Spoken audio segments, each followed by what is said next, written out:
السلام عليكم. اتفضل. الو، السلام عليكم. الو السلام عليكم. وليه الو قبل السلام عليكم؟ ها. السلام عليكم. عليكم السلام ورحمة الله وبركاته. ازي حضرتك يا عم الشيخ؟ الحمد لله. ها. لو سمحت، بس انا صيدلي. ماشي. وعندي صيدليه ومعايا شريك صيدلي فيها، تمام. طيب الحمد لله. ها. وبالنسبه في اوقات يعني في ادويه بتطلب مني مش لعملاء الصيدليه، يعني ديت علاقات انا اعرفها غير الصيدليه، فالارباح بتاعتها تخش الصيدليه ولا لا؟ بس الادويه دي انا بطلبها على الصيدليه. طيب أنت مستفيد من وجودك في الصيدلية. بالظبط، يعني هي الارباح بتاعتها بقى دي تخش. طيب في سؤال. هل يمكنك أن تخبر صاحب الصيدلية بذلك؟ عادي، مفيش مشكله، انا ممكن ابلغه عادي، مفيش. بلغه خلاص. ده بلغت صاحب الصيدلية يقول لك مبروك عليك خلاص.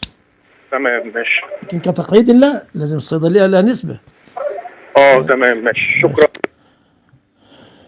السلام عليكم. وعليكم السلام ورحمة الله. كيف حالكم يا شيخنا؟ الحمد لله حالي طيب. الحمد لله. عندي سؤال. ما معنى قوله تعالى ولم يصروا على ما فعلوا وهم يعلمون؟